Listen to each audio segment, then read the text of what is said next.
Hey everybody, Mark Quinn here at Nationwide PrimeTime in Houston, Texas. And you know what? It's actually Dennis Willich's area.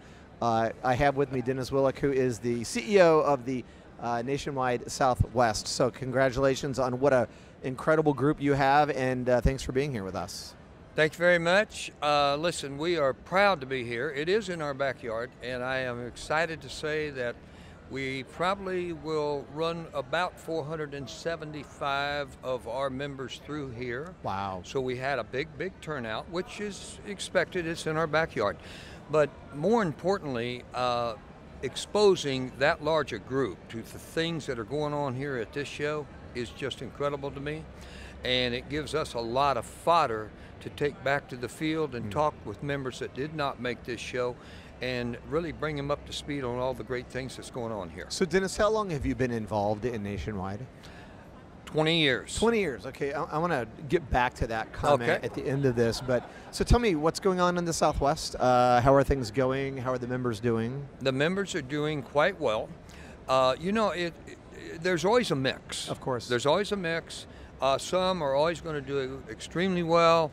I think members, the difference in membership is the fact that some of them engage quicker than others do in certain things. And we are in a very different mode today because technology, evolution, the way you go to market and all that is changing so rapidly. And you have to stay up with that. And in times past, you never had this quick of movement going on. And you never had the fact that you've got several generations that you've got to be involved with today. You got to go at it a little differently. But the one thing that I am telling you right now, the members out there in the marketplace that are engaged and are in the right space where these consumers are looking and doing their discovery, if you're there, you're going to win because these consumers today like to go into the independent stores. They do, Dennis, and just to follow up on what you said, it made me think that business is changing so rapidly. I completely agree with that. And for some people, it's a big problem because they don't have the knowledge that they need to overcome some of that. And this is such a great place to come because what I think one of the impacts of it for a lot of the Nationwide members is, hey, you're not alone. There's a lot of people who are struggling with similar things, and the best place to be is here because Nationwide has so many resources that they can assist everybody struggling with some of that. Number one, learn their way into the solution, and number two, help execute, right? Exactly. And I'm going to tell you something, you could not be more right. We have found this. The members that consistently come to PrimeTime, attend PrimeTime, not only attend but engage PrimeTime, go into the classes and learn, hey, yeah, okay, so you don't know anything about Facebook, you don't know anything about digital, you have a fear factor about this or that. Go into the classes, learn from the experts, and then get on that floor as we are here and go into the booths and talk and listen. You would find out, and the crazy thing about it is a lot of times the fear of the unknown is bad, and it's hard to sometimes get a member to really engage because they don't know about it. But once they do, you find out, oh, well, this wasn't near as hard, and I'm glad I did it, and look at my business. Here's what they can't do. You can't ignore it. That's it. Because if you ignore it, it doesn't go away. It just gets worse. And then it becomes a bigger problem, right? It becomes a much bigger problem. And the other side is, it's unfortunate. And I hate to say this, but we do have members that have gone out of business because they have not embraced change. And it's, I hate to see it. And we may have some more. But I will tell you this much. The team in the Southwest, we're out there working our tails off every single day. As many members as we can see. We're trying to get them engaged. And by the way, we're making progress in that, and we're moving the needle quite well. So, I mean, it's starting to show up, okay? Yeah, so let's talk about your member business advisory group, so the MBA, right? Mm-hmm. You guys are hard at work, and you're really proud of your team, and they get a lot done. So not only is one of the advantages of membership at Nationwide the ability to come here, which to your point is amazing, but you also have people in the field willing to help and work and dive in and create solutions for the members that are living it every day in the field. Tell us about how your group is effective in that way. One of the things that we kicked off about 8 years ago was a program in what we call Salesforce, a great CRM, and we started to build a database from that. And one of the things that I realized along the way was we needed to get somebody internal that could really develop Salesforce into a tool that could bring the data and all of the different things to bear and go into a member store, sit down with them, and walk them through some processes. So what we've done is we are now training and training and training our MBAs in the field to stay up on all the latest stuff that's going on. So we're very, very interactive and communicative. We are also in a mode where we do communication overkill. And I like to call it that because, number one, I tell our team all the time, if you have communicated it once, it's probably not enough. You better communicate it again and make sure that it really resonates and we get the execution. You know, it's one thing to just say we have all this, and it's another thing to see the results of what it can be if you just execute on it and get the member involved. You know, here's what I love about what you said. Coming here is fine, but if you come here and you get some great ideas, then you're able to go into the market and you bring these ideas back with you to execute. It's so great to have a MBA available that can come in and help you execute all the great ideas you got at a show. Exactly.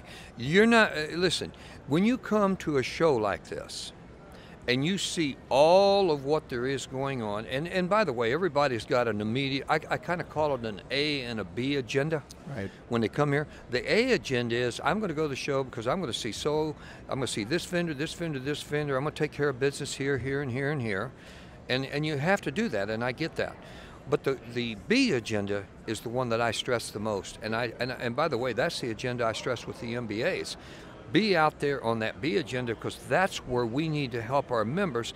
That's where we can actually create the path from the house to the member store. And without doing these things, I'm going to tell you right now, we can come here and learn all we learn, but you find out, hey, I'm an independent dealer. I got out of bed this morning, I go to work. I put the key in the door. I got my day planned, right?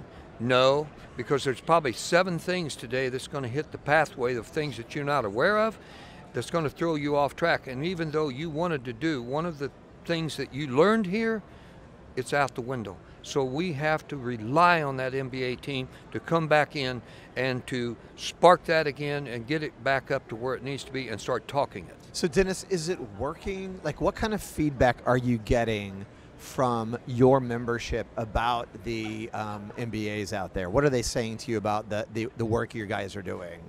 I get nothing but kudos. I mean, I really do. Isn't that great? That's like it makes you a proud father in a way, right? I love it. I love it because, you know, there's nothing's perfect, but I think that we always need to strive to be perfect in everything we do. But I want to tell you something. Members call in and they say, hey, so-and-so was in to see me. I just want to tell you, they did an excellent job. They helped me with 2 or 3 things. And by the way, I learned something today that I really need to be doing. That's really good.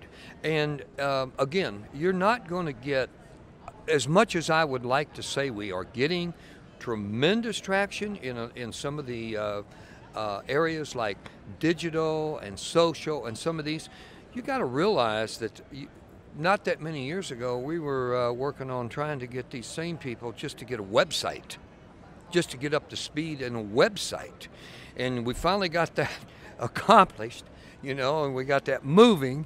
And now all of a sudden, we're coming back in to say, okay, we need to do this, and we need to do this, and we need to do this. But I'm going to tell you something. We are making improvement. And the nice thing is, every one of those that we get converted into the digital, the social, yes, sir. And we start doing that work, and they start running those promotions, and they start running all this kind of advertising. All of a sudden, you start getting the calls now that say, why didn't I do this a year ago when you first suggested it? Right. Which you love to hear too, right? Yeah, right. So talk about, you know, when people are home and they're in their markets, It's very difficult for some people to leave their business. Yes. Because they're trying to make it happen and they feel like they have to be there, or it doesn't run as well, which is fine. That's a good way to look at it, right? Yeah, right. However, they find reasons not to attend this show. Talk to me about intellectual capital and what is the value of actually being in this building around all of these people? Yeah, so I talk about intellectual capital as this. When you come to a show like this, it's one thing to go in maybe to some classes and you listen to somebody presenting something and trying to make sure that you're sold on an area or a product or whatever. It's another thing, you go into the booths, but the real intellectual capital comes from the networking out here. And I find this, if I walk into this show and I know I've got some things that I need to get done and I'm thinking about, well, do I go this direction, should I use this product, this service? And all of a sudden I stumble into Mark and all of a sudden Mark says, hey, have you tried this? I put it in place at the last PrimeTime. Man, is it working fabulously well. That is the testimony I was looking for, because you're in the same environment I'm in. You're in the same business that I'm in. And all of a sudden, it isn't a salesperson over here trying to sell you on something. It's another member telling you this works. That's the intellectual capital I'm talking about. You can't replace that. You can't buy that. You can't, and I teach some of the Learning Academy classes here. Right. And what I love is to watch when we give up some content in the beginning of the class. When we flip it over to the Q&A session, which is, we try to make it half of our class so everyone has a good chance to talk. How someone can lay something on the table, another member goes, oh my gosh, I have the same problem. And then before you know it, the entire room is attacking the problem on behalf of that member. It is so fun to watch that happen. And it happens all the time. Right. Well, hey. That's part of it, right? That's intellectual capital. That's the experience of being here. That's the ideal. So let's talk about execution. So when people leave here and they get back home into the territory, are people getting the pull through? Are they getting back home into their markets? Are they executing well? Some are going to automatically execute, and they're going to do what they came here, what they learned. They're going to walk back and they're going to say, hey, I'm implementing this right away, and they get it done. But I hate to say this, but a larger percentage comes here. Yes, I know I need to do this. This is what I have to do when I get back. But then something comes up, this comes up, it gets put on the back burner. A month goes by, 2 months goes by, 3 months goes by. Before you know it, you're at another PrimeTime. That's where I'm telling you, our MBA team, the team on the field, has got to get in there. That's the trench. They got to get back in there. And they've got to make sure that that member gets engaged and executes on the mission. And that's the big thing. And by the way, one of the things that we are working hard on is in the database that we have is putting into that database, why did you come to PrimeTime? What was your number one reason? What was something that you wanted to go back and implement? We get that into there. When I'm making the call in your store, I pop that up and it says, oh, they're wanting to figure out how to do digital. They're want to figure out how to do Facebook or whatever they might be out there. That's what we have to do, drilling down to that thing, because here's the thing. A lot of times, unfortunately, great ideas do not get turned into action. No question. And that's the problem. No question. So that's what we have to do. So 2 more questions. First is, how are people executing digital today? Do you feel like, you'd mentioned it earlier, websites. So do you feel like people are getting more comfortable with the social media and digital advertising in their website? Do you feel like there's some progress there? Yes, there is definitely progress. As I said before, we worked our tails off to get people to websites, just to get them in it, and we still got a ways to go there. But the big thing that I want to say is, once they engage in that and they can see that they're getting traction in that arena, and you can give them some stats and say, hey, these are the analytics and it looks good, all of a sudden, and they see a rise in business, then you can take it to the next level by saying, we have another solution here and here. You bolt those together, and all of a sudden, 1 plus 1 becomes 3, 4, or 5. That's the synergy that you need to get to. We have a ways to go in that, and our adoption rate hasn't been stellar, but we are making progress. So I am in great hopes. From this prime time, we will gain several more percentage points. Going into the next one, I think it will become even more, and I have extreme high hopes, and I really do feel we will get our membership engaged all the way in eventually. But Dennis, don't you think that it's daunting for some? Because it seems like there's a lot to it, right? Right. But don't you think that when it really gets broken down for people, right, that there's this realization at some moment, that's not that bad, or I can comprehend that better than I may have thought, or wow, I didn't realize the upside could be that big. I mean, don't you think there's a realization there? There is, Yeah, and yeah, is it daunting for some people? Yeah, I mean, it scares them to death, to be honest with you. Let me tell you something that you can do. I talk to, and of course it's, we have a lot of members that have been in the business for 30, 40 years. They're getting a little older.